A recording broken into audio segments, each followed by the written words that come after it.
ఢిల్లీ సరిహద్దులో గత 2 వారాలుగా తమ ఆందోళనను కొనసాగిస్తున్నారు. ఆందోళనను మరింత ఉధృతం చేసేందుకు రైతు సంఘాలు భారత్ బంద్కు పిలుపునిచ్చాయి. ఈ క్రమంలో తెలుగు రాష్ట్రాల్లో బంద్ కొనసాగుతుంది. ఉదయం నుంచి మధ్యాహ్నం 1 గంట వరకు బంద్ను ప్రశాంతంగా జరపాలని ఏపీ ప్రభుత్వం సూచించిన నేపథ్యంలో రాష్ట్ర వ్యాప్తంగా ఆర్టీసీ బస్సులన్నీ డిపోలకే పరిమితమయ్యాయి. ఇక తెలంగాణలోనూ బంద్ ప్రశాంతంగా కొనసాగుతుంది. సీఎం కేసీఆర్ పిలుపు మేరకు పార్టీ శ్రేణులు బంద్లో పాల్గొంటున్నారు. బీజేపీ మిత్రపక్షాలు కూడా అన్నదాతకు అండగా గలం విప్పడంతో ఎన్డీఏ ప్రభుత్వం రైతు చట్టంపై తీసుకున్న నిర్ణయం ఇప్పుడు మింగుడు పట్టడం లేని పరిస్థితి. మొత్తం మీద భారత్ బంద్ నేపథ్యంలో పలు రాష్ట్రాలలో రైతులకు మద్దతు తెలపడంతో కేంద్ర ప్రభుత్వం ఎలాంటి నిర్ణయం తీసుకుంటుంది ఇప్పుడు హాట్ టాపిక్గా మారింది. ఇదే అంశంపై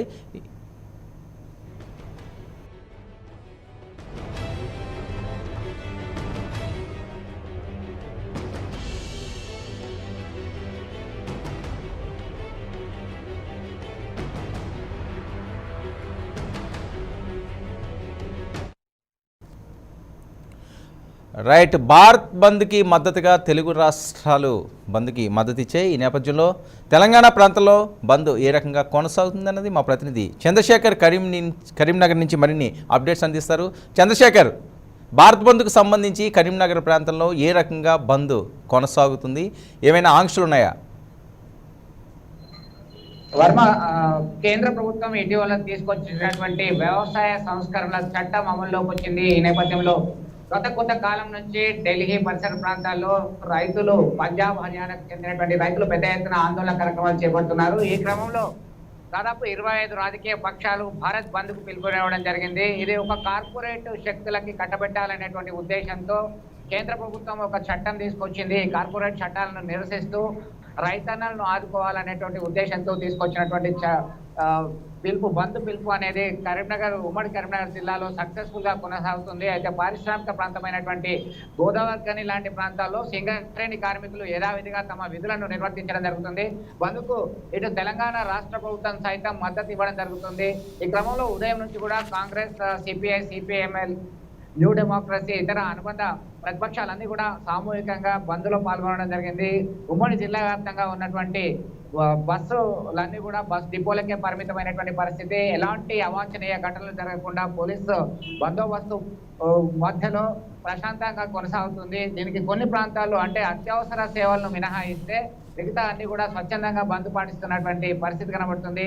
మరోవైపు ఇటు రాజీవ్ రహదారిలో అల్గునూరు చౌరస్తా ప్రాంతంలో కరీంనగర్ కి సంబంధించిన స్థానిక మంత్రి గంగుల కమలాకర్ నేతృత్వంలో తెలంగాణ రాష్ట్ర సమితి అధికార పక్షానికి సంబంధించినటువంటి కార్యకర్తలు, నేతలందరూ కూడా ఉదయం 10 గంటల నుంచి కూడా ఆడ బైఠాయించడం జరిగింది. రాస్తారోకో చేస్తూ మహాధర్నా కొనసాగిస్తున్నారు. ఈ క్రమంలో చిన్న అవాంఛనీయ ఘటనలు కూడా చోటు చేసుకున్నాయి కరీంనగర్ బస్టాండ్ పరిసర ప్రాంతాల్లో. ఎందుకంటే ఒకవైపు కాంగ్రెస్, వామపక్షాలతో కలిసి రాస్తారోకో చేస్తున్నటువంటి క్రమంలో తాము సైతం రైతులను ఆదుకుంటామనేటువంటి నేపథ్యంలో కొంతమంది తెలంగాణ రాష్ట్ర సమితి కార్యకర్తలు, నేతలు వారి గ్రూప్ లో కలిగే ప్రయత్నం చేశారు. దీన్ని పూర్తిగా నిరసిస్తూ కాంగ్రెస్ శ్రేణులు, ఇతర వామపక్షాలకు సంబంధించినటువంటి శ్రేణులు సైతం ఒక ఎత్తున వాళ్ళను పక్కకు వెళ్ళాలి, మీరు గో బ్యాక్ టీఆర్ఎస్ అంటూ నినాదాలు చేసినటువంటి పరిస్థితి ఉంది. ఎందుకంటే మీరు రైతులకు ఇచ్చినటువంటి వాగ్దానం మేరకు సన్న వడ్లు వేయాలని చెప్పారు. దానికి సంబంధించి ఎరువుల దగ్గర కూడా కనీసం మద్దతు ధర 2500 ఇచ్చి కొనుగోలు చేసేటువంటి పరిస్థితుల్లో లేరు, మీరెట్లా ముసలి కన్నీరు కారుస్తున్నారనేటువంటి ఉద్దేశంతో వాళ్ళు విమర్శలు చేయడం జరిగింది. దీంతో ఒక్కసారిగా కొంత ఉద్రిక్త పరిస్థితి వచ్చింది. అయితే పోలీసులు సమన్వయం పాటించాలని సూచించడంతో వాళ్ళు ఎక్కడికక్కడ సర్దుకున్నారు. ఈ క్రమంలో ఎవరి పంతాను వారు అనుసరిస్తూ ఈ బంద్ అనేది కొనసాగుతున్నటువంటి పరిస్థితి కనబడుతుంది. మరోవైపు సిరిసిల్ల ప్రాంతంలో సైతం టెక్స్టైల్స్ రంగంలో సైతం ఈ బంద్ ప్రభావం అనేది కొనసాగుతుంది.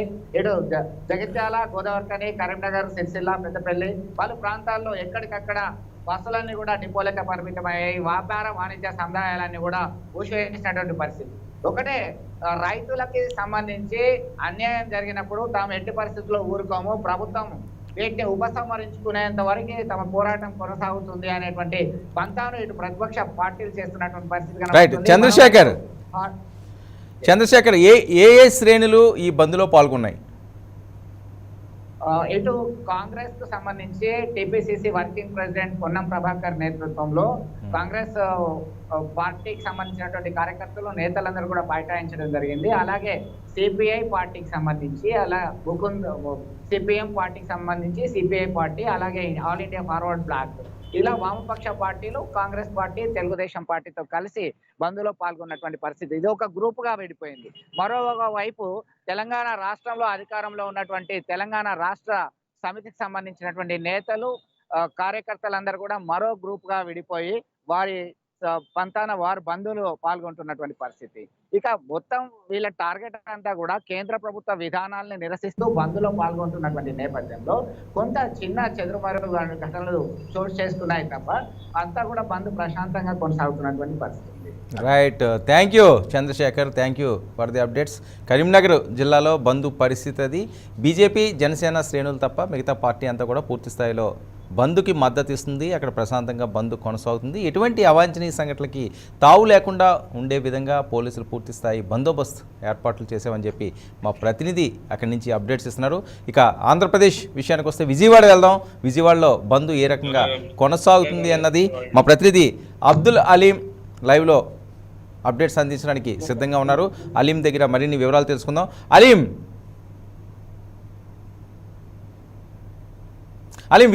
విజయవాడ ప్రాంతాల్లో బంద్ ఏ రకంగా కొనసాగుతుంది? ఏ పార్టీలు బంద్కు పూర్తిగా మద్దతు ఇచ్చాయి? అక్కడ పరిస్థితి ఏంటి?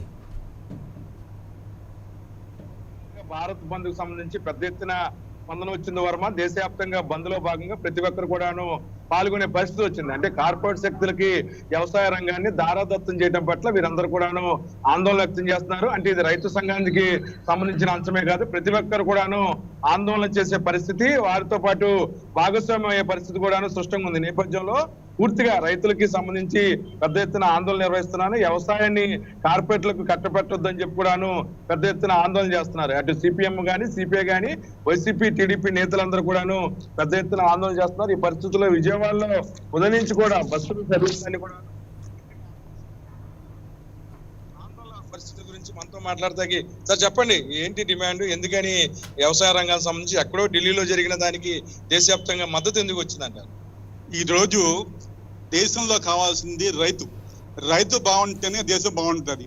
కానీ ఇవాళ మన దౌర్భాగ్యం ఏంటంటే దేశ రాజధానిలో ఎముకలు కొరికే చలిలో రైతులు, వృద్ధులు అందరూ అక్కడ ధర్నాలు, నిరసన కార్యక్రమాలు చేస్తుంటే కేంద్ర ప్రభుత్వం చోద్యం చూస్తుంది కానీ, ప్రైవేటు కార్పొరేట్లో అంతా ఒత్తాస పలుకుతుంది కానీ రైతుల డిమాండ్లను పరిశీలించే దిశగా వెళ్ళట్లేదు. అందుకనే మేము వాళ్ళ భారత్ బంద్ లో మేము ముస్లింలందరూ పాల్గొన్నాం.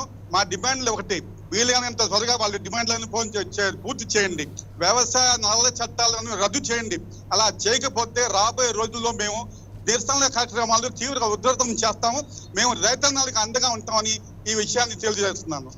సార్ మీరు చెప్పండి, ఎందుకని ఈ విధంగా జరిగింది? రైతులు రోడ్లెక్కి ఆందోళన చేస్తున్నారు, ఎవరి పొలాలు చేసుకున్నారు, కేంద్రం ఎందుకని పట్టించుకునే పరిస్థితిలో ఉన్నారు? గత 70 సంవత్సరాల నుంచి వీళ్ళు చేసింది ఏమిటి అని చెప్పేసి ఎత్తి పొడిచే ప్రభుత్వానికి ఈరోజు వాళ్ళు చేస్తుంది ఏంటనేది వాళ్ళకి తెలియాలి. పట్టెడన్నం పండించే రైతు కోసం మీరు చేస్తున్న ఈ ఘనకార్యాలు చూస్తుంటే ప్రభుత్వానికి హర్షించదగ్గ పనులు చేస్తున్నారు అనేది వాళ్ళు ఆలోచించుకుంటున్నారు. కానీ రైతు లేనిది వ్యవసాయ దేశాన్ని, ఇది ఒక వ్యవసాయ దేశం, దీన్ని కూడా తాకట్టు పెట్టే ఆలోచనలో ఉన్నట్టుగా భావిస్తుంది ప్రభుత్వం. అన్ని ఒక్కొక్కటి అమ్మేసుకుంటా పోతా ఉన్నారు. ఇప్పుడు ఈ వ్యవసాయ రంగాన్ని కూడా తాకట్టు పెట్టేయటమో లేకపోతే అమ్మేయటమో ఏదో చేస్తున్నారు వీళ్ళు. ఈ రైతు లేనిది మనకి కూడు గుడ్డ ఏది వచ్చినా గానీ రైతు పంట పండించిన తర్వాతే వచ్చేది మనకి. అటువంటి రైతు ఇవాళ రోడ్డు మీద వచ్చి అడుక్కు తినే పరిస్థితిలో తీసుకొచ్చింది గవర్నమెంట్ అని అంటే వాళ్ళ అసమర్థత, వాళ్ళ పనితనం ఏంటనేది ప్రభుత్వం ఇవాళ ప్రపంచం మొత్తంగా చూస్తుంది. దేశం మొత్తం కాకుండా ప్రపంచం మొత్తంలో కూడా వ్యతిరేకత చాలా ఉంది. ఇప్పటికైనా కళ్ళు తెరిచి ఈ ప్రభుత్వం మనం చేస్తున్నది ఏంటనేది కొద్దిగా ఆలోచన చేసి రైతుకి న్యాయం చేయాలని చెప్పేసి మేము కోరుతున్నామండి. ఈ రైతు ఎప్పుడైతే రోడ్డు మీదకి వచ్చాడో దేశ నాశనానికి తొలిమెట్ట అని చెప్పేసి అనుకోవాలి సార్. దీని గురించి అసలు క్షమాపణ అనేది కూడా ఉండకూడదు. ఇట్లాంటి రాజకీయాలు చేసి దేశాన్ని ఎటు తీసుకెళ్తున్నారు అనేది కూడా ప్రపంచానికి అసలు పూర్తిగా అర్థం అవుతుంది. ప్రపంచంలో కూడా వ్యతిరేకత మొదలైపోయింది. ప్రపంచ దేశ నలుమూలల్లో కూడా వ్యతిరేకత మోడీ గారి గురించి, బీజేపీ ప్రభుత్వం గురించి చాలా స్పష్టంగా బహిర్గతం చేస్తున్నారు. అక్కడ ప్రజలు కూడా వ్యతిరేకత చూపిస్తున్నారు. ఇక్కడ ప్రజలకి చీమ కొట్టినట్టు కూడా లేరు. అందరూ కలిసి రోడ్డు మీదకి వచ్చేసి దీన్ని స్తంభింపజేసి వీళ్ళైతే వ్యవసాయ రంగం మీద ఏ అయితే వీళ్ళు ఆంక్షలు పెట్టారో ఆ ఆంక్షలన్నీ విరమించుకునేదట్టగా ధర్నాలు చేయాలని చెప్పేసి ప్రభుత్వాన్ని కోరుతున్నారు. మీరు చెప్పండి, యూత్ మీరు కూడా రోడ్డు మీదకి వచ్చారు. విజయవాడలో పరిస్థితి ఎలా ఉంది, అసలు మీరేం చెప్పదలుచుకున్నారు? ఇవాళ ఏదైతే రాష్ట్ర బంద్ పెట్టారో దానిని ఇవాళ ఈ ఆంధ్ర ప్రజలు కూడా పట్టించుకోవట్లేదు, బంద్ పెట్టారు. యాక్చువల్లీ ఏంటంటే మేము సపోర్ట్ చేసి, ప్రజలు యూత్ సపోర్ట్ చేసి, ప్రజలందరూ సపోర్ట్ చేసి బంద్ పాటించాలి. అలా కాకుండా అందరు షాపులు తీసుకుని ఎవరి పనులు వాళ్ళు ఉంటే రేపు తినడానికి తిండి ఉండదు. రైతు లేకపోతే జీవితమే లేదు. రైతు లేకపోతే జీవితం లేదు. రేపు తినాలన్నా మెతుకు కావాలన్నా మాకు రైతులు ఉంటేనే, వాళ్ళు పంట పండిస్తేనే రేపు మా తిండి ఉంటుంది. అంతేగాని మా పనులు మేము చేసుకున్నాం, లేదో కష్టపడతారులే, వాళ్ళు తిప్పాలు పడతారులే అంటే అలా కాదు కదా. మేము సపోర్ట్ చేస్తేనే రైతులు వాళ్ళు పైకి వస్తేనే మేము కూడా రైతులు ఇది వ్యవసాయ నల్ల చట్టాలను రద్దు చేయాలి. వ్యవసాయ చట్టాలను రద్దు చేయాలి. వ్యవసాయ నల్ల చట్టాలను రద్దు చేయాలి.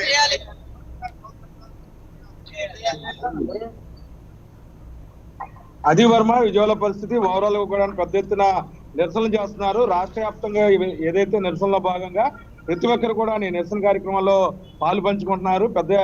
రాష్ట్ర దేశవ్యాప్తంగా జరిగిన ఏదైతే బంద్కు సంబంధించి కూడాను విజయవాడలో ఆంధ్రప్రదేశ్ ప్రభుత్వం కూడాను 1 గంట వరకు ఎవరు ప్రభుత్వ కార్యాలయాలకు రావద్దని చెప్పడం జరిగింది. ఆర్టీసీ తన సర్వీసులన్నిటి కూడాను పూర్తిగా ఆపివేసింది. వర్మ, రైట్. అలీం, ఏ బంద్కి మద్దతు ఇవ్వడం జరుగుతుంది? పూర్తి స్థాయిలో విజయవాడ ప్రాంతం అంతా కూడా బంద్ కొనసాగుతుందా, లేకపోతే కొన్ని ప్రాంతాలకే పరిమితమయ్యే పరిస్థితి? షాపింగ్ మాల్స్ కానీ ఇలాంటివి సంబంధించినవి ఏమన్నా వాణిజ్య సముదాయాలు ఏమైనా ఓపెన్ చేయడం జరిగిందా? అంటే కొన్ని కార్పొరేట్ కంపెనీలకు సంబంధించి కూడాను వారు ఓపెన్ చేసుకోవడం జరిగింది. అయితే ఎవరైతే వామపక్ష నేతలు ఉన్నారో వారందరూ కూడా ఆందోళన చేయడంతో వాటిని మూసివేశారు. ప్రభుత్వమే స్వయంగా రంగంలో దిగింది. మధ్యాహ్నం 2 గంటల వరకు కూడాను ఎవరు ప్రభుత్వ కార్యాలయాలకు రావద్దని చెప్పిన పరిస్థితుల్లో కొంచెం పోలీసులు కూడాను రిలాక్స్ అయ్యారని చెప్పొచ్చు. వర్మ, గతంలో లాగా ఆందోళన సంబంధించి కూడాను ఉధృతంగా జరగలేదు. ఎవరి కూడా ఇండివిజువల్ గా తమ ఉద్యమాన్ని ముందుకు తీసుకెళ్లారు. మీరు అన్నట్లుగా కొన్ని ప్రైవేట్ కంపెనీలు ఓపెన్ చేశారు. వాటిని కూడాను కొంతమంది రైతు సంఘ నేతలు వెళ్లి వాటిని కట్టివేయించడం జరిగింది. ఓవరాల్ గా కూడా ఆంధ్రప్రదేశ్ లో రైతు సంఘం తలపెట్టిన దేశవ్యాప్త బంద్ విజయవంతం ఉందని చెప్పొచ్చు. 100% ఈ రైతులు చేస్తున్న ఏదైతే కార్యక్రమం ఉందో బంద్ ని దాన్ని విజయవంతం చేయడానికి ప్రజలందరూ కూడా స్వచ్ఛందంగా ముందుకు వచ్చారు. కొన్ని ప్రాంతాల్లో ఎమర్జెన్సీ సర్వీసులు మాత్రమే నడవడం జరిగాయి. మనతో మాట్లాడటానికి ఆటోనగర్ సంబంధించిన ఒక వర్క్ షాప్ నిర్వాహకులు ఉన్నారు. ఆయన కూడా అడిగి తెలుసుకునే ప్రయత్నం చేద్దాం. సార్ చెప్పండి, ఎలా ఉంది బంద్ ప్రభావం? వాళ్ళ బంద్ అనేది ఇది ఒక భారత్ బంద్ అని పిలుపుకి వాళ్ళ కార్మికులు అందరూ కూడా మేమందరం శ్రమపడే దేనికోసం అంటే అన్నం కోసం.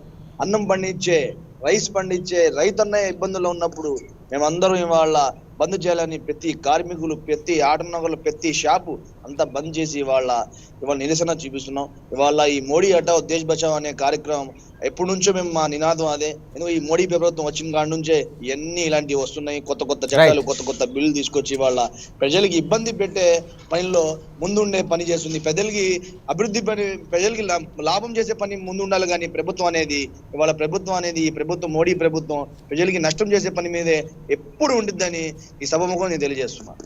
మీరు చెప్పండి, అంటే ఆటోనగర్ లో పరిస్థితి ఎలా ఉంది? ఏషియాలోనే అతిపెద్ద ఆటోనగర్ అది. ప్రజలు అక్కడ ఉన్న వాళ్ళు ఏమనుకుంటున్నారు? వర్క్ షాప్లు స్వచ్ఛందంగా మూసివేశారా లేదా? ఎగ్జాక్ట్లీ అండి, స్వచ్ఛందంగా వాళ్ళు అదే చెప్తున్నాం. మీకు అన్నం పండించే రైతు ఇవాళ ఇబ్బందులు ఉన్నాడని ప్రతి ఒక్కరు ఇవాళ అదే అన్నం కోసం రోజు వస్తున్నాం. రోజు పొద్దున్న వచ్చి వ్యాపారం చేసుకుని రూపాయి 100-200 సంపాదించుకున్న వాళ్ళు ప్రతి ఒక్కరు స్వచ్ఛందంగా బంద్ చేసుకుని ఇవాళ నిరసన చూపిస్తున్నారండి.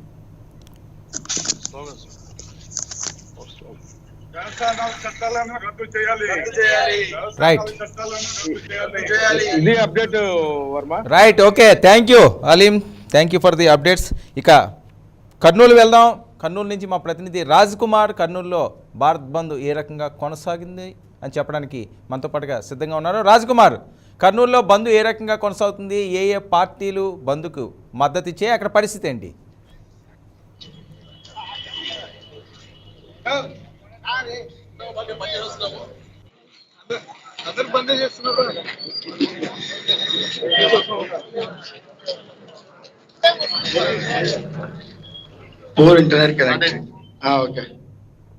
రాజ్ కుమార్ వినిపిస్తుందా?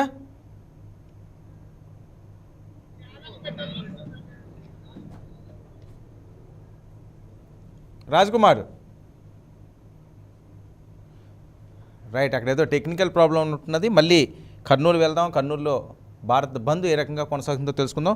దానికి ముందుగా మెదక్ వెళ్దాం. మెదక్ నుంచి ఆసిఫ్ మా ప్రతినిధి సిద్ధంగా ఉన్నారు. మెదక్లో బంద్ ఏ రకంగా కొనసాగుతుందని ఆయన అడిగి మరిన్ని వివరాలు తెలుసుకుందాం. ఆసిఫ్, మెదక్లో ఓవరాల్గా చూస్తే బంద్ ఏ రకంగా కొనసాగుతుంది, ఏ ఏ పార్టీలు బంద్లో పాల్గొన్నాయి, అక్కడ పరిస్థితి ఏంటి?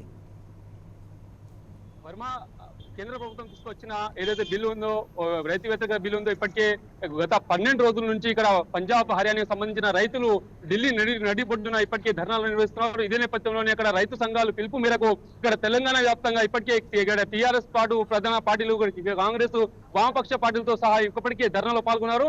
మొత్తం మీద మనం ఉమ్మడి జిల్లా మొత్తంకి చూసుకున్నట్లయితే మెదక్ జిల్లాలోని ఇప్పటికే 9-10 నియోజకవర్గాల్లో ఇప్పటికే ధర్నాలు సక్సెస్, మొత్తానికి బంద్ సంపూర్ణ మద్దతుగా ఇక్కడ దుకాణ సముదాయానికి సంబంధించిన వ్యాపారస్తులు కూడా ధర్నాలో పాల్గొన్నారు. మొత్తం మీద మనం చూసుకున్నట్లయితే ఇప్పుడు మనం విజువల్స్ చూసుకోవచ్చు.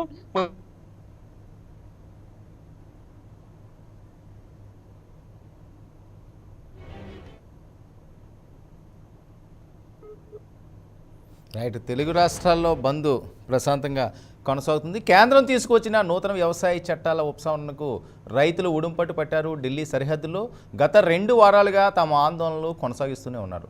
ఆందోళనలు మరింత ఉధృతం చేసేందుకు రైతు సంఘాలు భారత్ బంద్కు నేడు పిలుపునిచ్చాయి. ఈ బంద్ పలు రాష్ట్రాల్లో ప్రశాంతంగా జరుగుతున్నాయి. ఇక ఈ క్రమంలోనే తెలుగు రాష్ట్రాల్లో కూడా బంద్ కొనసాగుతూనే ఉంది. ఉదయం నుంచి మధ్యాహ్నం 1 గంట వరకు బంద్ను ప్రశాంతంగా జరపాలని ఏపీ ప్రభుత్వం సూచించిన నేపథ్యంలో రాష్ట్ర వ్యాప్తంగా ఆర్టీసీ బస్సులన్నీ కూడా డిపోలకే పరిమితమయ్యాయి. ఇక తెలంగాణలోనూ బంద్ ప్రశాంతంగానే కొనసాగుతుంది. సీఎం కేసీఆర్ పిలుపు మేరకు పార్టీ శ్రేణులు బంద్లో పాల్గొంటున్నారు. బీజేపీ మిత్రపక్షాలు కూడా అన్నదాతకు అండగా గలం విప్పడంతో ఎన్డీఏ ప్రభుత్వం రైతు చట్టంపై తీసుకున్న నిర్ణయం ఇప్పుడు మింగుడు పడని పరిస్థితి. మొత్తం మీద భారత్ బంద్ నేపథ్యంలో పలు రాష్ట్రాల్లో రైతులకు మద్దతు తెలపడంతో కేంద్ర ప్రభుత్వం మరి ఎలాంటి నిర్ణయం తీసుకుంటుంది అన్నది హాట్ టాపిక్గా మారింది. ఇక కర్నూలు వెళ్దాం. కర్నూలు నుంచి మా ప్రతినిధి రాజ్ కుమార్ లైవ్లో అందుబాటులో ఉన్నారు. రాజ్ కుమార్, కర్నూలులో బంద్ ఏ రకంగా కొనసాగుతుంది, ఏ ఏ పార్టీలు బంద్కు మద్దతు ఇస్తున్నాయి, అక్కడ పరిస్థితి ఏంటి?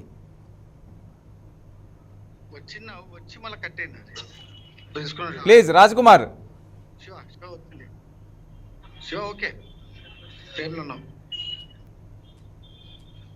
రాజ్ కుమార్ వినిపిస్తుందా?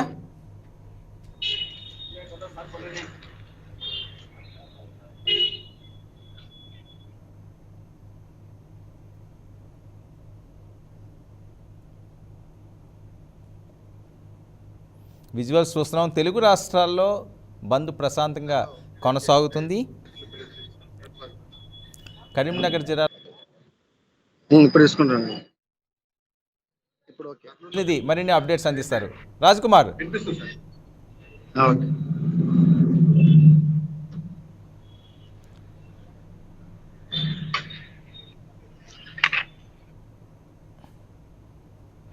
పొన్నం ప్రభాకర్ అక్కడ ఆందోళన చేస్తున్న విజువల్స్ను కూడా మనం చూడొచ్చు. తెలుగు రాష్ట్రాల్లో బంద్ ప్రశాంతంగా కొనసాగుతుంది. తెలంగాణలో కూడా అధికార ప్రభుత్వమైన టీఆర్ఎస్ బంద్కి మద్దతు ఇవ్వడంతో టీఆర్ఎస్ శ్రేణులన్నీ కూడా రోడ్లపై దిగి వాళ్ళు కూడా బంద్ను సంపూర్ణంగా కొనసాగించేందుకు వాళ్ళ వంతు ప్రయత్నాలు చేస్తున్నారు. బీజేపీ తీసుకున్న నిర్ణయానికి అటు కాశ్మీర్ నుంచి కన్యాకుమారి వరకు కూడా పలు రాష్ట్రాల్లో సర్వత్రా ఆందోళనలు వ్యక్తమవుతున్నాయి. వ్యవసాయ చట్టం బిల్లు నేపథ్యంలో మరి ఎన్డీఏ ప్రభుత్వం ఎలాంటి నిర్ణయం తీసుకుంటుంది అన్నది ఇప్పుడు దేశవ్యాప్తంగా హాట్ టాపిక్గా మారింది. కార్పొరేట్ సంస్థలకు అన్నదాతను తాకట్టు పెట్టే విధంగా ఈ రకమైన బిల్లులు తీసుకువచ్చారంటూ ప్రతిపక్షాలు కేంద్ర ప్రభుత్వాన్ని దుయ్యపడుతున్న నేపథ్యంలో మరి బీజేపీ ప్రభుత్వం వెనక్కి తగ్గుతుందా లేదా అన్నది చూడాల్సి ఉంది. వివిధ ప్రాంతాల్లో మా ప్రతినిధులు అందిస్తున్న రిపోర్ట్స్ కూడా మనం చూసాం. అటు విజయవాడ ప్రాంతం అవనివ్వండి, ఉత్తరాంధ్ర ప్రాంతం అవనివ్వండి, కోస్తా ప్రాంతాల్లో కూడా పూర్తి స్థాయిలో బంద్ సంపూర్ణంగా కొనసాగుతుంది. మధ్యాహ్నం 1 గంట వరకు కూడా బంద్ను కొనసాగించాలని చెప్పి ఆంధ్రప్రదేశ్లో ప్రభుత్వం ఆదేశించింది. ఈ నేపథ్యంలోనే బస్సులు కూడా డిపోలకే పరిమితమైన పరిస్థితి మనకు కనిపిస్తుంది. ఒకసారిగా విజువల్స్ కూడా మనం చూడొచ్చు. ఎక్కడికక్కడ బస్సులన్నీ కూడా పూర్తిగా స్తంభించిపోయి 1 గంట వరకు కూడా బస్సులు తిరగరాదు అని చెప్పి ప్రభుత్వాలు ఆదేశాలు జారీ చేయడం జరిగింది. స్కూళ్ళను కూడా పూర్తి స్థాయిలో ఈరోజు బంద్ నిర్వహిస్తున్నారు. స్కూల్స్ కూడా మూతపడిన పరిస్థితి. వాణిజ్య సముదాయాలు కూడా చాలా వరకు కూడా మూతపడినాయి అని చెప్పి మనం రిపోర్ట్స్ అక్కడి నుంచి వాళ్ళ అప్డేట్స్ కూడా అందించడం జరుగుతుంది. ఏదైనప్పటికీ కూడా వ్యవసాయ చట్టానికి సంబంధించి కేంద్ర ప్రభుత్వం కాస్త ఇరుకున పడ్డట్లుగానే కనిపిస్తుంది. ఎందుకంటే ఎంత వ్యతిరేకత వస్తుందని చెప్పి ఊహించి ఉండకపోవచ్చు అని చెప్పి విశ్లేషకులు భావించడం జరుగుతున్నది. కరోనా నేపథ్యంలో బిల్లుని కూల్గా ముందుకు తీసుకువెళదామని చెప్పి బీజేపీ ప్రభుత్వం భావించినట్లుగా తెలుస్తున్నది. కానీ ఎక్కడికక్కడ దానికి అడ్డుకట్ట పడతానే ఉన్నది. అధికారంలో ఉన్న రాష్ట్ర ప్రభుత్వాలు అలాగే బీజేపీకి మద్దతు పలికే కొన్ని సంఘాలు కూడా పూర్తి స్థాయిలో ఈ బిల్లును వ్యతిరేకిస్తుండటంతో మరి ఎన్డీఏ ప్రభుత్వం ఎలాంటి నిర్ణయం తీసుకుంటుంది, చట్ట సవరణ చేస్తుందా, తీసుకున్న బిల్లుని రద్దు చేస్తుందా, లేకపోతే ముందుకు సాగుతుందా, పూర్తి స్థాయిలో మెజారిటీ ఉన్న నేపథ్యంలో ముందుకు సాగుతుందా అన్నది ఇప్పుడు చర్చనీయాంశంగా మారింది. ఏదేమైనప్పటికీ కూడా భారత్ బంద్ ప్రశాంతంగా కొనసాగుతున్నది. అన్నదాత కంటతడి పెడితే ఇబ్బందులు తప్పవు ఏ ప్రభుత్వానికి అన్నది విశ్లేషకుల మాట. ఆ విధంగానే అన్ని పార్టీలు కూడా పూర్తి స్థాయిలో కేంద్ర ప్రభుత్వానికి వ్యతిరేకంగా ఉండే పరిస్థితి. చాలా రాష్ట్రాలు కూడా వీటికి మద్దతు పలుకుతున్న పరిస్థితి మనం చూస్తూనే ఉన్నాం. ఉదయం నుంచి కూడా ఎక్కడికక్కడ పూర్తి స్థాయిలో రాకపోకలు స్తంభించిపోయినాయి. బస్సులన్నీ కూడా డిపోలకే పరిమితమైన పరిస్థితి. మహానగరాలు కూడా నిర్మానుష్యంగా మారే విజువల్స్ను మనం చూస్తున్నాము. ఇటు తెలంగాణ అవనివ్వండి, ఆంధ్రప్రదేశ్ 2 రాష్ట్రాలని కూడా ఇదే పరిస్థితి కొనసాగుతుంది.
రైట్, ఇక తిరుపతి వెళ్దాం. తిరుపతిలో భారత్ బంద్ ఏ రకంగా కొనసాగుతుందో మా ప్రతినిధి ఉమాశంకర్ లైవ్లో అక్కడి నుంచి అప్డేట్స్ ఇవ్వడానికి సిద్ధంగా ఉన్నారు. ఆయన అడిగి తెలుసుకుందాం. ఉమాశంకర్, తిరుపతిలో భారత్ బంద్ ఏ రకంగా కొనసాగుతుంది, ఏ ఏ పార్టీలు బంద్లో పాల్గొన్నాయి, అక్కడ పరిస్థితి ఏంటి? వర్మ, ఇప్పటివరకు ఢిల్లీనే తాకినటువంటి రైతుల సెగ ఇప్పుడు దేశవ్యాప్తంగా విస్తరిస్తుందని చెప్పుకోవచ్చు. ఇవాళ భారత్ బంద్ కి రైతులు పిలుపునివ్వడంతో పూర్తి స్థాయిలో వివిధ రాజకీయ పార్టీలు కూడా ఈ బంద్ కు మద్దతు ప్రకటించాయి. దాదాపు 25 పార్టీలు మద్దతు ప్రకటించడంతో దాంతో పాటు కూడా కార్మిక, అదేవిధంగా వ్యవసాయ, జర్నలిస్టు సంఘాలు కూడా ఈ యొక్క బంద్ లో పాల్గొంటున్నటువంటి పరిస్థితి కనిపిస్తోంది. రాయలసీమ వ్యాప్తంగా కూడా ఉదయం 5 గంటల నుంచి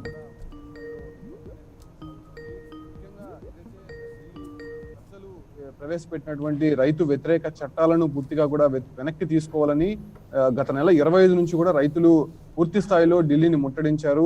ప్రతి ఒక్కరిని కూడా కలిసి తమ గోడును వినిపిస్తున్నటువంటి పరిస్థితి కనిపిస్తోంది. అయినప్పటికీ కూడా ఢిల్లీ పెద్దలు 5 సార్లు ఇప్పటివరకు రైతులతో చర్చలు జరిపినప్పటికీ కూడా అవన్నీ కూడా ఏమాత్రం ఆమోదయోగంగా లేదనేటువంటి సమాచారాన్ని అయితే రైతులు చెప్తున్నారు. పూర్తి స్థాయిలో వ్యవసాయ వాణిజ్య ఒప్పందము, అదేవిధంగా వ్యవసాయ నిత్యావసర సరుకులు చట్ట సవరణ, ముఖ్యంగా విద్యుత్ సంస్కరణలకు వ్యతిరేకంగా ఢిల్లీలో రైతులు ఆందోళనలు కొనసాగిస్తున్నారు. పూర్తిగా వ్యవసాయ చట్టాలు రద్దే లక్ష్యంగా ఏదైతే 15 రోజులుగా కూడా ఈ ఒక ఆందోళనలు కొనసాగిస్తున్నటువంటి పరిస్థితి కనిపిస్తోంది. ఈ రోజు బంద్ కు పిలుపునివ్వడంతో పూర్తి స్థాయిలో ఈ తెలుగు రాష్ట్రాల్లో కూడా ఈ బంద్ అనేది కొనసాగుతోంది. వివిధ ఉద్యోగ, కార్మిక, అదేవిధంగా రైతు సంఘాలు, దాంతో పాటు కూడా జర్నలిస్టులు కూడా కొంతమంది ఈ ఒక బంద్ లో పాల్గొంటున్నారు. ఉదయం నుంచి కూడా ఏదైతే బస్సులు మాత్రం డిపోలకే పరిమితమైనటువంటి పరిస్థితి కనిపిస్తోంది. కేవలం తిరుమలకు వచ్చేటువంటి బస్సులు మాత్రమే కొండకు పంపిస్తున్నారు. ఎందుకంటే సుదూర ప్రాంతాల నుంచి భక్తులు వస్తుంటారు నేపథ్యంలో పూర్తి స్థాయిలో ఎప్పుడు కూడా ఏ బంద్ జరిగినా తిరుపతిలో మాత్రము కొండకు మాత్రం మినహాయింపు ఇస్తారు. కొండకి తిరుపతికి మాత్రమే బస్సులు నడుస్తున్నాయి. మరే ప్రాంతానికి కూడా బస్సులు పంపించకుండా జాగ్రత్తలు అయితే తీసుకుంటున్నారు. డిపోల వద్దే పూర్తి స్థాయిలో కూడా బస్సులన్నీ కూడా ఉండిపోయినటువంటి పరిస్థితి కనిపిస్తోంది. దాంతోపాటు విద్యా సంస్థలు, వాణిజ్య సంస్థలు కూడా పూర్తిగా మూతపడినటువంటి పరిస్థితి కనిపిస్తోంది. ఉదయం 5 గంటల నుంచి కూడా వామపక్ష పార్టీలు, వివిధ రాజకీయ పార్టీలు కూడా రోడ్లపై బైఠాయించి ఎవరిని కూడా వెళ్ళనీయకుండా అడ్డుకుంటున్నటువంటి పరిస్థితి కనిపిస్తోంది. ఇటీవల ఢిల్లీలో మనం చూసాం, లక్షలాది మంది రైతులు ఎముకలు కొరికే చలిలో కూడా వాళ్ళ ఒక నిరసన గళాన్ని వినిపిస్తున్నారు. కేంద్ర ప్రభుత్వ పెద్దలు 5 సార్లు వాళ్ళతో చర్చలు జరిపినప్పటికీ కూడా అవేమీ కూడా వాళ్ళకి ఆమోదయోగంగా లేదు. ఖచ్చితంగా ఇప్పటి వరకు ప్రవేశపెట్టినటువంటి ప్రధానంగా 3 అంశాలకు సంబంధించి చట్ట సవరణ చేయాల్సి ఉంది. దాన్ని పూర్తిగా వెనక్కి తీసుకోవాలని చెప్పి రైతులు డిమాండ్ చేస్తున్నారు. కరోనా నేపథ్యంలో ఇంత అత్యవసరంగా ఒక బిల్లులు పెట్టి పాస్ చేయాల్సినటువంటి అవసరం ఏముంది? బీజేపీకి ఎంత మాత్రం బలం ఉన్నప్పటికీ కూడా ఇటువంటి చట్టాలు తీసుకొచ్చి రైతుకి తీవ్ర అన్యాయం చేస్తుందని చెప్పి కూడా ఎన్డీఏ ప్రభుత్వం మీద పూర్తిగా కూడా విమర్శలు చేస్తున్నటువంటి పరిస్థితి కనిపిస్తోంది. ఎన్ని పోలీసుల చేత అరెస్టులు చేయించినా, వాళ్ళ దగ్గర కొట్టించినా కూడా రైతులు మాత్రం అక్కడే ఉండి వాళ్ళు నిరసన గళాన్ని వినిపిస్తున్నటువంటి పరిస్థితి కనిపిస్తోంది. ఇటీవల రైతులు ఎంత నష్టపోతున్నారో వాళ్ళు కేంద్ర ప్రభుత్వానికి కూడా వినిపించేటువంటి ప్రయత్నం చేస్తున్నారు. ముఖ్యంగా మార్కెట్ కమిటీలు కేంద్రంగా విక్రయాలు జరగాలనేటువంటి డిమాండ్ వినిపిస్తున్నారు. అదేవిధంగా ఏ ప్రభుత్వం వచ్చినప్పటికీ కూడా ఏదైతే రైతు చట్టాలని కఠినంగా అమలు చేయాలి, ఇప్పటి వరకు ఆ యంత్రాంగం కూడా అలాగే పనిచేయాలనేటువంటి ఒక డిమాండ్ వినిపిస్తున్నటువంటి పరిస్థితి కనిపిస్తోంది. దాంతో పాటు కూడా రైతులకి మద్దతు ధర, గిట్టుబాటు ధర ఖచ్చితంగా ఉండాలి. అంటే ఒక్కొక్క ప్రభుత్వం వచ్చినప్పుడు ఒక్కొక్క విధంగా నడుచుకుంటున్నారు. దానివల్ల రైతులు పూర్తిగా నష్టపోతున్నారు. కనీసం వాళ్ళు ఏదైతే పంట వేసినటువంటి ఆ ఒక ఆదాయాన్ని ఆ డబ్బులను కూడా తీసుకోలేకుండా పోతున్నారు. రైతులు ఆత్మహత్యలు అనేది కొనసాగుతున్నాయి. ఈ నేపథ్యంలో కేంద్ర ప్రభుత్వం ఇప్పుడు ప్రవేశపెట్టినటువంటి 3 చట్టాలు కూడా పూర్తి స్థాయిలో కూడా రైతుల్ని ముంచే విధంగా ఉన్నాయనేటువంటి ఒక డిమాండ్ ని వినిపిస్తున్నారు. ఖచ్చితంగా వెనక్కి తీసుకోకపోతే మాత్రం దీన్ని తీవ్రతరం చేస్తామని చెప్పి కూడా చెప్తున్నారు. రేపు ఏదైతే కేంద్ర ప్రభుత్వంతో మరీ ఒకసారి చర్చలు జరుపుతామని చెప్పి కూడా రైతులు చెప్తున్నారు. ఈ నేపథ్యంలోనే ముందు రోజు దేశవ్యాప్తంగా కూడా బంద్కు పిలుపునిచ్చారు. ఈ నేపథ్యంలోనే తెలుగు రాష్ట్రాలు 2 ప్రభుత్వాలు కూడా అటు టిఆర్ఎస్ ప్రభుత్వం కానీ ఇటు వైసీపీ ప్రభుత్వం కూడా బంద్కి మద్దతు ప్రకటించాయి. వైసీపీ ప్రభుత్వం మాత్రం ఇవాళ మధ్యాహ్నం దాకా కూడా ఏ ఒక్క వ్యాపార, విద్యా సంస్థలు, అదేవిధంగా బస్సులు కూడా నడవకూడదు, ఖచ్చితంగా ప్రభుత్వ కార్యాలయాలు కూడా క్లోజ్ చేయండి అని చెప్పి కూడా ముఖ్యమంత్రి జగన్ ఆదేశాల మేరకు కూడా పూర్తి స్థాయిలో అదే విధంగా కొనసాగుతోంది. పూర్తి స్థాయిలో రాయలసీమ వ్యాప్తంగా కూడా ముఖ్యంగా చిత్తూరు జిల్లా, తిరుపతికి సంబంధించి బంద్ అయితే మాత్రం ప్రశాంతంగా కొనసాగుతోంది. వర్మ. రైట్. ఉమాశంకర్, కర్నూలు వెళ్దాం. కర్నూలు నుంచి మా ప్రతినిధి రాజ్ కుమార్ లైవ్లో సిద్ధంగా ఉన్నారు. ఆయన అడిగి తెలుసుకుందాం. రాజ్ కుమార్, కర్నూలులో బంద్ పరిస్థితి ఏ రకంగా ఉంది? ఏ పార్టీలు మద్దతు ఇస్తున్నాయి?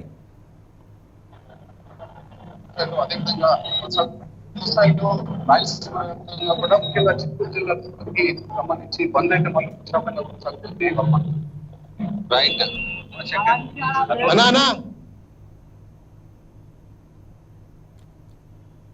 ఇక్కడ పరిస్థితి ఏంటి? దేశానికి వెన్నెముక రైతు వర్మ. ఈ రోజు దేశానికి వెన్నెముక అంటే రైతుకు కేంద్ర ప్రభుత్వం ఏదైతే ఉందో, కేంద్ర ప్రభుత్వం నూతనంగా తీసుకొచ్చే సంస్కరణలు ఏవైతే ఉన్నాయో రైతు వెన్ను విరిచే విధంగా ఉన్నాయని చెప్పేసి ఇక్కడ మొత్తం రాష్ట్ర ప్రభుత్వంతో పాటు వామపక్ష ప్రతిపక్ష పార్టీలు అన్ని కూడా ఆరోపిస్తున్నాయి. అదేవిధంగా ఏదైతే రైతు కోసం కొత్త సంస్కరణలు తీసుకొచ్చారో ఆ సంస్కరణలన్నీ కూడా పూర్తిగా రైతుకు హాని కలిగించే విధంగా ఉన్నాయి. కార్పొరేట్ శక్తులను ప్రోత్సహించే విధంగా ఉన్నాయి. రైతులకి 4 చేతులు కూడా నోట్లోకి వెళ్ళలేని పరిస్థితి అయితే ఇప్పుడు ప్రస్తుతం కనిపిస్తుంది. ఈ రోజు జరిగే బంద్ ఏదైతే ఉందో పూర్తిగా భారత్ బంద్ విశాఖలో పూర్తిగా అన్ని పార్టీలు కూడా సంపూర్ణంగా ఈ బంద్కు మద్దతు ప్రకటిస్తున్నాయి వల్ల. అలాగే ఈ రోజు మనం చూస్తే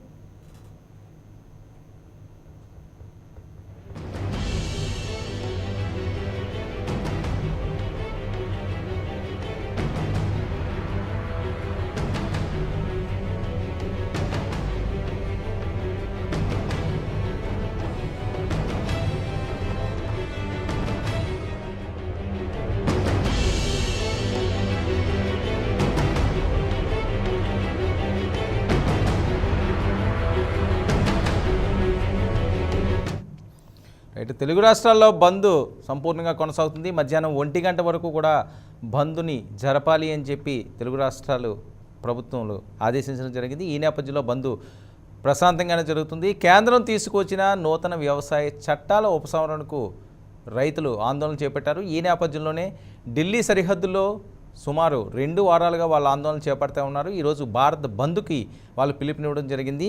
పలు రాష్ట్రాలు దీనికి మద్దతు పలకడంతో కేంద్ర ప్రభుత్వం తీసుకొచ్చిన చట్టాన్ని అదే రకంగా ముందుకు సాగిస్తుందా లేకపోతే చట్టాన్ని మార్చే ప్రయత్నం చేస్తుందా అన్నది ఇప్పుడు హాట్ టాపిక్గా మారే అంశంగా మనం పేర్కోవచ్చు. ఒకసారిగా మనం విజువల్స్ చూడొచ్చు.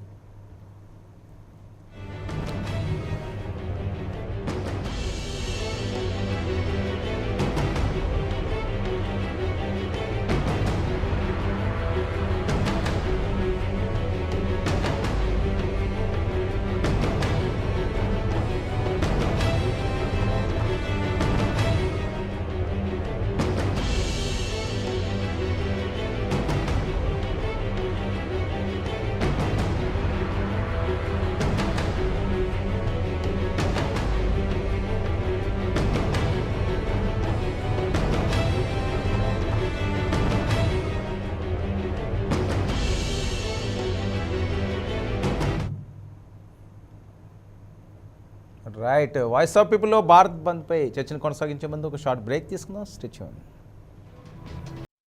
శ్రీమతి జొన్నలగడ్డ జ్యోతి సారథ్యంలో అంతర్జాతీయంగా పేరు పొందిన వివాహ వేదిక jyotimatrimony.com 8862400099 ఇప్పుడే రిజిస్టర్ చేసుకోండి.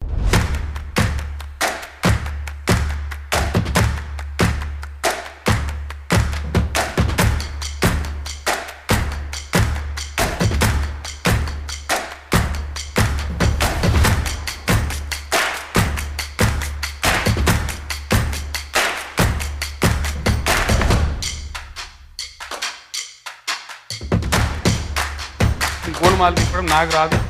ఆలోచించి 1కి 100 సార్లు ఆలోచించే మాట్లాడతాను. ఈ విధంగా జరిగిన ఇంకా ప్రభుత్వం మేనమేషాలు లెక్కేయడం దాదాపుగా 1221 కోట్ల రూపాయలు నేరుగా తల్లి అకౌంట్లోకి ఇవ్వడం జరుగుతా ఉంది. నరేంద్ర మోదీ జీ కి సర్కార్ కా ఆంకड़ा है, కభీ పీछే నహీ రహే.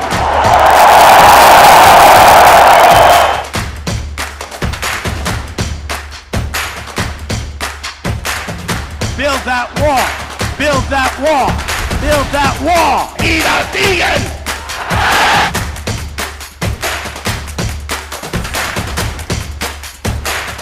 Chance for Ronaldo. Totti can't take it in the deep.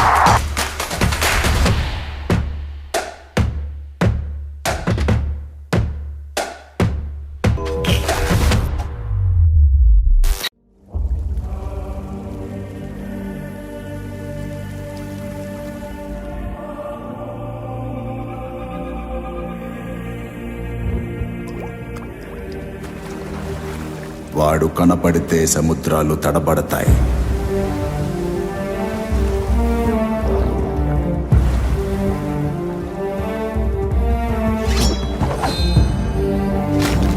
నిలబడితే సామ్రాజ్యాలు సాగిలపడతాయి.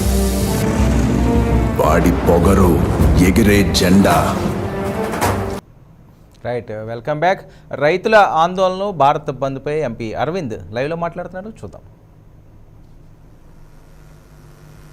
మొక్క 20,000 టన్నులని ఒక లాట్ పక్క రాష్ట్ర వేరే రాష్ట్రాలలో అమ్మితే మార్కెట్లు మన రాష్ట్రంలో 80,000 టన్నులు. ఏంటికి కాంపిటీషన్ ఉండదు కొనుగోలు. పోల్ట్రీ ఒకడే కొనుక్కోవాలా, ఒకడే వ్యాపారస్తుడు కొనుక్కోవాలా. మళ్ళా 1850 రూపాయలు ఎంఎస్పీ ఉన్నది, 650 రూపాయలు ప్రభుత్వాలు భరించాలా. వెనుకకి వెళ్ళి ఫార్మ్ హౌస్ కి, కేసీఆర్ కి, కేటీఆర్ కి సొరగొట్టాలి. ఇవన్నీ పైసలు రిసర్చ్ లో పెట్టొచ్చు, బోర్డులకు పైసలు ఇవ్వచ్చు, అగ్రికల్చర్ డిపార్ట్మెంట్లకు పైసలు ఇవ్వచ్చు, వ్యవసాయ విధానాలు పెంచవచ్చు. పంటకి రైతుకి ధర ఇచ్చుకి మనకి ఎంఎస్పీ స్కీమ్ కే 70,000 కోట్లు కేంద్ర బడ్జెట్.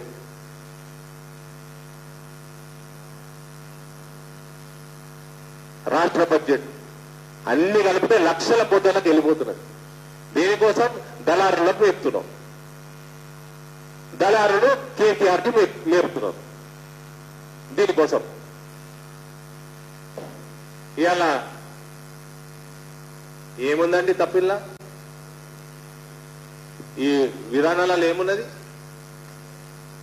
ఇవాళ మీకు రైతులకి కార్పొరేట్ వస్తాడు, అగ్రిమెంట్ ఎంటర్ అవుతాడు, ఏం పండించాలా, ఎంత పండించాలా, ఏమి పెస్టిసైడ్స్ కొట్టాలా, ఎంత కొట్టాలా, వ్యవసాయం ఏ విధానంలో నడపాలా, ఇవన్నీ కూడా ఎంటర్ చేసి ఏ ధరకి ఆయన కొంటాడో, ఏ రోజు కోతలు చేయాలనో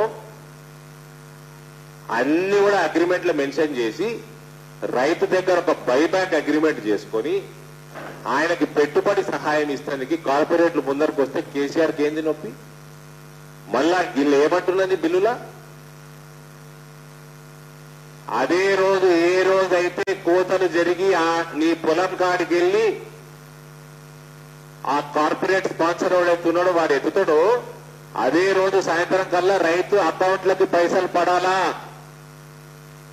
కేవలం శనివారం ఆదివారం కానీ అటువంటి ఏమైనా హాలిడేలు పండుగలు వస్తే తప్ప అదే రోజు పడాలా. ఏమైనా పండుగలు వచ్చినా కూడా 72 గంటల లోపల పడాలా. ఆ రోజు రిసీట్ ఇచ్చేయాలా. నీ పొలం కాడికి వెళ్ళి ఎత్తుకపోవాలా మొత్తం మాలంతా. నీ పొలానికి నీ రైతుకి లోడింగ్ లేదు, అన్లోడింగ్ లేదు, ట్రాన్స్పోర్టేషన్ లేదు, వెయిటింగ్ లేదు, కమిషన్ ఏజెంట్ ఫీజు లేదు, మార్కెట్ యార్డ్ ఫీజు లేదు. నీకేంది ఇబ్బంది? మొత్తం అగ్రిమెంట్ కి ఇన్సూరెన్స్ ఉండాలా, కంపల్సరీ ఇన్సూరెన్స్ ఉండాలా. రేపు అకాల వర్షాలు పడ్డా, పంటకి రోగాలు వచ్చినా, ఏ కారణం వల్లన్నా పంట డ్యామేజ్ అయితే రైతుకి దాని బర్డెన్ పడొద్దు. స్పాన్సర్ కార్పొరేట్ అనేటోడు దీనికి టోటల్ గా ఇన్సూరెన్స్ చేయాలని ఉన్నది ఈ యాక్ట్ లో. తప్పేముందండి? ఈ రైతుకు మేలు జరగదా?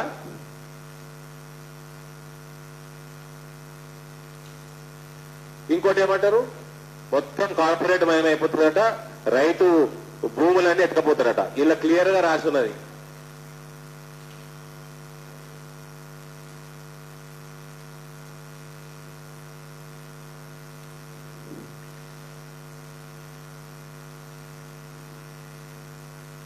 No farming agreement shall be entered into for the purpose of any transfer including sale, lease and mortgage of the land or premises of the farmer. రైతు యొక్క భూమి అమ్మడానికి కొనుక్కోవడానికి వీల్లేదు, లీజ్ మీద తీసుకోవడానికి వీల్లేదు. దాన్ని మార్టగేజ్ అంటే తనఖా పెట్టుడు, దాన్ని తనఖా పెట్టుడు వీల్లేదు. ఆ పొలంలో ఆడేసుకోవాలన్నా, షెడ్యూల్ కట్టాలన్నా, ప్లాట్ఫామ్లు కట్టాలన్నా మొత్తం కార్పొరేట్లు చేయాలా. మళ్ళా ఈ అగ్రిమెంట్ ఏదైతుందో మాక్సిమం అప్ టు 5 ఏళ్ల వరకు నడుస్తుంది. ఒక్క పంట కాడికెళ్ళి 5 ఏళ్ల వరకు. మళ్ళా అగ్రిమెంట్ అయిపోయినాక అవన్నీ తీసుకొని పోవాలా. తీసుకొని పోకపోతే మర్నాడు అవన్నిటికీ ఓనరు రైతు అయిపోతాడు. కార్పొరేట్లు కట్టాలా. అగ్రిమెంట్ క్యాన్సిల్ అయిన రోజు తీసుకుపోయే అవకాశం ఇచ్చిండ్రు. తీసుకుపోకపోతే మర్నాడు రైతు ఓనర్ అయిపోతాడు. దానికి ఎట్లా కార్పొరేట్ మయమవుతుందండి? ఎట్లా రైతుకి నష్టం జరుగుతుంది చెప్పండి భూమికి? ఇష్టం ఉన్నట్టు మాట్లాడాడు, నోటికొచ్చింది మాట్లాడాడు. ఇంకోటి గ్యారెంటీడ్ ధర ఉండదు అంటారు. అంటే ఎంఏ పొలిటికల్ సైన్స్ చదువుకున్నవానికి అర్థమవుతుంది, కానీ ఎంఎస్సి పొలిటికల్ సైన్స్ చదివేటోడికి అర్థం కాదు. The price to be paid for the purchase of farming produce may be determined and mentioned in the farming agreement itself, and in case such price is subject to variation, then such agreement shall explicitly provide for a guaranteed price to be paid for such produce. ఇంత clear గా రాస్తుంది కదనే. ఓ English మాట్లాడే illiterate KTR అంతే కదా, మరి English మాట్లాడతారు కదా. Uneducated fellow, English speaking illiterate, that is what KTR is. Guaranteed price లేదా? రైతుకు 1850 రూపాయలు ఎంఎస్పీ ఉంటే 1500 గిటర్ చేసేందుకు రైతు ఏమన్నా అమ్మాయి కూడా?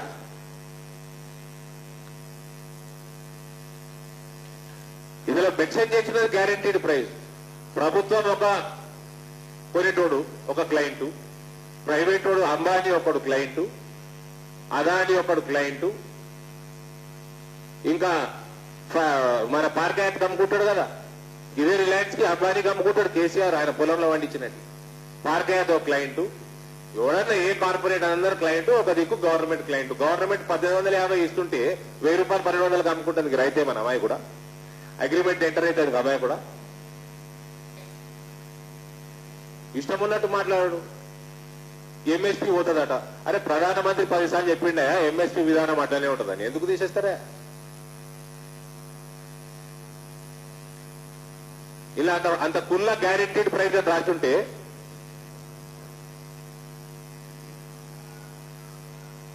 ఇలా కేసీఆర్ చేయాల్సింది ఏంటంటే అగ్రిమెంట్ల రిజిస్ట్రేషన్లు state government registration fee fix చేస్తుంది. నీకు నిజంగా రైతుల మీద ప్రేమ ఉంటే రిజిస్ట్రేషన్ ఫీజు ఫ్రీ చేయి.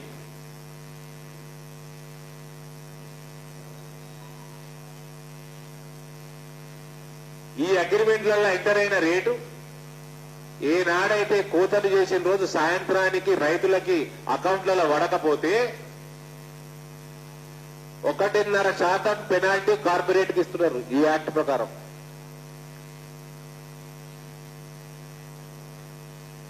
రైతుగిన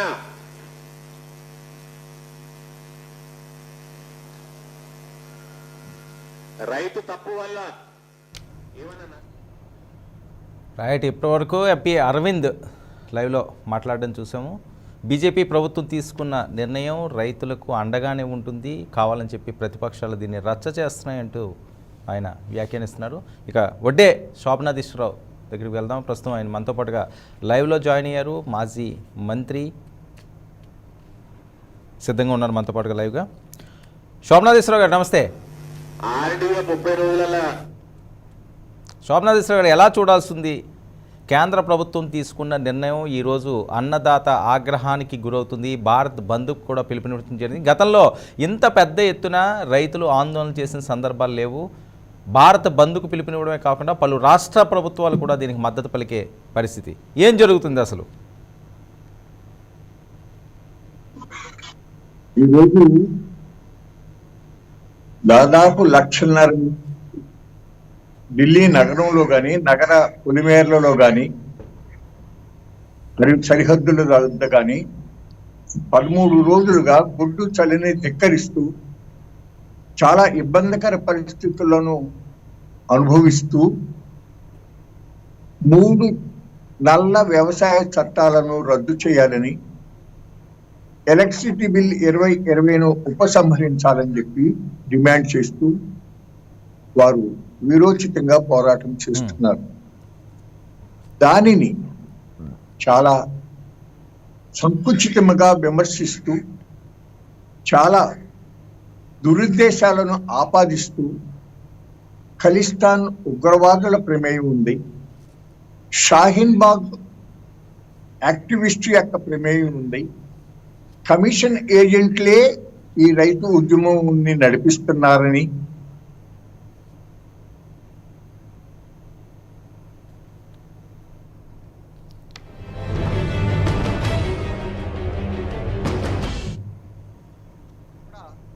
ఆర్థిక సహాయం ఇస్తా ఉందని చెప్పి రకరకాలుగా చాలా ఆరోపణలు చేస్తా ఉన్నారు.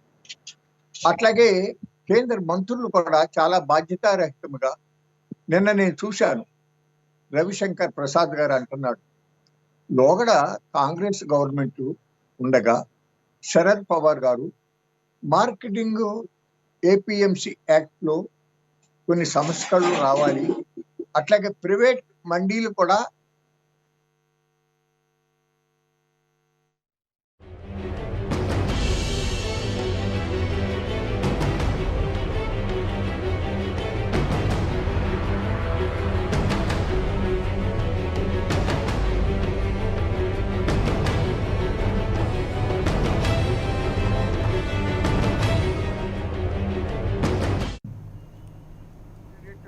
విధంగా ఆయన మాట్లాడారు. ఇప్పుడు యూటర్న్ తీసుకున్నారు అని అంటున్నారు. చాలా తప్పండి. ఎందుకంటే వాస్తవానికి వాజ్పేయి గారి 2000 వ్యవసాయ మార్కెటింగ్ చట్టాలకి కొన్ని సవరణల్ని ఆ ప్రభుత్వం ప్రతిపాదించింది. ఆ తర్వాత కాంగ్రెస్ గవర్నమెంట్ ఉండగా శరద్ పవార్ గారు వేరు రాష్ట్రాలలో అక్కడ వ్యవసాయ మంత్రులు, అక్కడ ఉన్నటువంటి కోఆపరేటివ్ మినిస్టర్లు వాళ్ళందరితో మాట్లాడి కొంత కాన్సెన్సస్ ఎవాల్యుయేషన్ చేసి మళ్ళీ దానికి కొన్ని సంస్కరణలు పంపించారు. వాటిని రాష్ట్ర ప్రభుత్వాలు ఆమోదించినవి కూడా. దాదాపుగా రెగ్యులేటెడ్ మార్కెట్ యార్డ్లే కాదు, సబ్ మార్కెట్ యార్డ్లే కాదు, ప్రైవేట్ మార్కెట్ యార్డ్లే కాదు, కన్స్యూమర్ ప్రొడ్యూసర్ మార్కెట్ యార్డ్ లో ఉండండి, ప్రోడక్ట్ స్పెసిఫిక్ మార్కెట్ యార్డ్ లో ఉండండి, అట్లాగే ఒక ఇండివిజువల్ ఎవరైనా ఆ మార్కెట్ యార్డ్లకు వెలుపల తాను ఒక మార్కెట్ నడుపుతాను అంటే అతనికి లైసెన్స్ ఇచ్చేదానికి కానీ ఆ సంస్కరణలన్నీ ఇంతకు ముందే వచ్చినాయి. వీటన్నిట్లోనూ కూడా ఆ స్థానికంగా ఉండేటటువంటి మార్కెట్ యార్డ్కి ఒక 1% 2% మార్కెట్ సెస్ కట్టాలి. ఈ విధంగా నడుస్తూ ఉండగా తర్వాత మొన్న మోడీ గారి ప్రభుత్వం వచ్చిన తర్వాత దేశమంతటా ఒకే మార్కెట్ విధానం రావాలి, అందుకని ఈ నేషనల్ అగ్రికల్చరల్ మార్కెటింగ్ వ్యవస్థను మేము అమలు చేస్తామని చెప్పి మొట్టమొదట్లో ఒక 485, ఇప్పుడు ఇంకొక 500, సుమారుగా 950 భారతదేశంలో ఉన్నటువంటి అగ్రికల్చర్ మార్కెట్ యార్డులకి ఈ నామని లింక్ చేశారండి వర్మ గారు. వాస్తవానికి కేంద్ర వ్యవసాయ శాఖ మంత్రి గారు మొత్తం భారతదేశంలో ఉన్న మార్కెట్ యార్డులన్నిటికీ కూడా ఈ నామం మేము లింక్ చేస్తాము అన్నారు. అట్లాగే దాదాపు అన్ని మార్కెట్ యార్డులని కూడా మౌలిక వసతులతో సహా చాలా అభివృద్ధి చేస్తామన్నారు. కానీ ఇప్పటికి జరిగింది మాత్రం అతి తక్కువ, కేవలం 400 కోట్లు మాత్రం ఈ 2016 నుంచి ఇప్పుడు దాకా 5 ఏళ్లలో ఎంత ఖర్చు పెట్టారయ్యా ఈ నాము వ్యవస్థను లింక్ చేయటానికి అని చూస్తే కేవలం 400 కోట్లు ఖర్చు పెట్టారండి. అది అట్లా పెట్టండి. ఇప్పుడు మన మోడీ గారి ప్రభుత్వమే 2017లో మోడల్ ఏపీఎంసీ యాక్ట్ 2017 అనేటటువంటి ఒక ప్రతిపాదనని తీసుకొచ్చిందండి. రాష్ట్ర ప్రభుత్వాలే పంపించింది. ఇందులో ఏంటంటే నేను ఇందాక చెప్పినటువంటి అవన్నీ ఆ మార్కెట్ యార్డ్లో ఉండగా ఈ నాముని లింక్ చేస్తామని, అట్లాగే ఒక ధాన్యం కానీ, గోధుమలు కానీ, పప్పు ధాన్యాలు కానీ ఇటువంటి వాటి మీద 2% మార్కెట్ సెస్ కలెక్ట్ చేయొచ్చు. పెరిషబుల్ కమ్యూనిటీస్ మీద 1% వసూలు చేయాలి. ఆ మార్కెట్ యార్డ్లో ఒకవేళ కమిషన్ ఏజెంట్లు ఉంటే 2% వాళ్ళకి యూజర్ ఛార్జీ ఇవ్వచ్చు. అట్లాగే పెరిషబుల్ కమ్యూనిటీస్ అయితే 4% యూజర్ ఛార్జీలు ఇవ్వచ్చు అనేటటువంటిది సూచనని మోడీ గారి ప్రభుత్వమే 2017లో ఇచ్చింది. ఇప్పుడు ఈ మొత్తాన్ని కూడా పక్కకి చెత్త బుట్టలో వేసేసి ఇప్పుడు కొత్తగా వీటికి వెలపల ఇప్పుడు వరకు కేంద్ర ప్రభుత్వం కూడా లింక్ చేసినటువంటి ఈనాము ఉన్నటువంటి మార్కెట్ యార్డులను కూడా పక్కన పెట్టేసేసి వాటికి వెలపల ట్రేడ్ ఏరియా, ట్రేడ్ ఏరియా అనేటటువంటి ఒక నిర్వచనం పెట్టి ఆ బయట ఒక్క పైసా సెస్ కట్టాల్సిన పని లేకుండా కొనుక్కునేటటువంటి అవకాశం కార్పొరేట్ సంస్థలు కానీ ట్రేడర్ కానీ ఇచ్చారు. దీని మూలాన జరగబోయేది ఏంటంటే ఇప్పుడు ఉన్నటువంటి మార్కెటింగ్ వ్యవస్థ ఏదైతే ఉందో అదే దాని వలన కొద్దో గొప్ప మినిమం సపోర్ట్ ప్రైస్ కి కొద్దిగా దగ్గరగా అన్న ధరలు వస్తున్నాయి. ఈ మార్కెటింగ్ వ్యవస్థ, మార్కెట్ కమిటీలు, మార్కెట్ యార్డులు లేని బీహార్ రాష్ట్రంలో 1800 చిల్లర ఇది ఉంటే మినిమం సపోర్ట్ ప్రైస్ అక్కడ 1300, 1400కి మించి రానటువంటి పరిస్థితి బీహార్ లో ఉందండి. మరి అక్కడ కార్పొరేట్ సంస్థలు ఎందుకు పనిచేయట్లా? ఎందుకు రైతుల దగ్గర నుంచి కొనట్లేదు? మరి కేంద్ర ప్రభుత్వం కానీ రాష్ట్ర ప్రభుత్వం కానీ అక్కడ మినిమం సపోర్ట్ ప్రైస్ ఎందుకు ఇప్పించడం లేదు అనేటటువంటి విషయాన్ని అరవింద్ గారు మాట్లాడుకోవటం నేను గమనించడం జరిగింది. ఆ తర్వాత నేను మనవి చేసేది ఏంటంటే ఇప్పుడు ప్రధానమంత్రి గారు ఏమన్నాడండి, ఆయన మేము చాలా అవకాశాలను కల్పించాము, రైతులకి న్యాయ రక్షణను కల్పించాము అన్నారు. కానీ వాస్తవం చెప్పాలంటేనండి రైతులను ఒక సంఖ్యలు వేసేశారు. ఎట్లాగంటే మీకు కొత్త చట్టం ప్రకారంగా ఒక రైతు అమ్ముకున్నాడు ఒక కంపెనీకి, ఒక ట్రేడర్కి, ఈ డబ్బు రావటంలో కానీ అరవింద్ గారు చెప్పినట్టు డబ్బు ఇవ్వకపోతే వివాదం తల ఎత్తితే కానీ, లేకపోతే ఆయన చెప్పినట్టుగా ఒక కంపెనీకి ఒక రైతుకి మధ్యన అగ్రిమెంట్ జరిగితే ఆ అగ్రిమెంట్ లో అంశాలు సరిగ్గా అమలు కానప్పుడు కానీ ఒక వివాద పరిష్కారం కోర్టులకు వెళ్ళే అవకాశం లేదు, సివిల్ కోర్టులకు వెళ్ళే అవకాశం లేదన్నారు. ఆర్డీఓ దగ్గర, కలెక్టర్ దగ్గర పరిష్కారం కావాలి అని అన్నారు. సరే, పరిష్కారం కోసం వాళ్ళ దగ్గరికి వెళ్ళినప్పుడు సహజంగా రైతులలోనేమో 86 మంది సన్నకారు చిన్న రైతులు, కౌలు రైతులు, వీళ్ళు వెళ్ళినప్పుడు ఆ కంపెనీ తరపున పెద్ద స్థాయిలో ఉండే అధికారి వచ్చినప్పుడు సహజంగా ఇతనికి సరైన న్యాయం జరగదు. అది అట్లా పెట్టండి. రెండోది, ఇతను చదువు లేదు, ఈ నాణ్యత ప్రమాణాలు ఏంటో, దూది పిండి పొడుగు ఎంత ఉండాలో ఈ బేసిక్ నాలెడ్జ్ ఉండదు సాధారణంగా. అటువంటి వ్యక్తి వెళ్ళేటప్పుడు ఒక లాయర్ సహాయం తీసుకుని ఆ కలెక్టర్ దగ్గరకో ఆర్డీఓ దగ్గరకో లాయర్ని కూడా ఎంటా పెట్టుకెళ్ళి అక్కడికి మాట్లాడాలి అంటే లాయర్ని తీసుకొస్తారు, వీల్లేదు నువ్వు అక్కడవే రావాలి, నువ్వే రావాలి అని పెట్టడం ఏ రకంగా న్యాయం అంటారు చెప్పండి? అతనికి న్యాయం జరుగుతుందా? ఏ పరిస్థితుల్లోనూ కూడా జరగదు. అట్లనే మీకు దాంట్లో ఈ ఎసెన్షియల్ కమోడిటీస్ దాంట్లో ఏం జరుగుతుందండి, వాళ్ళు ఆ రిలయన్స్ సంస్థ కానీ ఆ పెద్ద పెద్ద సంస్థలు వాళ్ళ దగ్గర ఉన్నటువంటి ఎనార్మస్ ఫైనాన్షియల్ కేపబిలిటీతో వాళ్ళకి కావాల్సినటువంటి దానికన్నా కూడా ఇంకా చాలా ఎక్కువగా కొనుక్కునేటటువంటి అవకాశం, స్టాక్ పెట్టుకునే అవకాశం వస్తుంది. ఓకే శోభనాథేశ్వర గారు, రైట్. ఓకే శోభనాథేశ్వర గారు, చూద్దాం మరి కేంద్ర ప్రభుత్వం తీసుకొచ్చిన ఈ చట్టాన్ని సవరణ చేస్తుందా, లేకపోతే వెనక్కి తీసుకుంటుందా, లేకపోతే ముందుకు సాగిస్తుంది అన్న తెలియాల్సింది. ఏదైనప్పటికీ కూడా కేంద్రం తీసుకొచ్చిన ఈ నూతన వ్యవసాయ చట్టాల ఉపసంహరణకు రైతులు ఆందోళన చేపడుతున్నారు. 2 వారాలుగా ఇది కొనసాగుతూనే ఉంది. ఢిల్లీ సరిహద్దుల్లో ఎముకలు కొడికే చలి ఉన్నప్పటికీ కూడా అన్నదాత వెనక్కి తగ్గని పరిస్థితి మనం చూస్తున్నాం. దీనికి సంబంధించి ఈరోజు భారత్ బంద్కు కూడా పిలుపునిచ్చారు. బంద్ సంపూర్ణంగా తెలుగు రాష్ట్రాలతో పాటు వివిధ రాష్ట్రాల్లో కూడా కొనసాగుతుంది. కేంద్ర ప్రభుత్వం నిర్ణయం అన్నదాతకు అనుకూలంగా ఉంటుందో లేదా అన్నది ఈరోజు హాట్ టాపిక్గా మారుతుంది. Stay tune to 99 TV.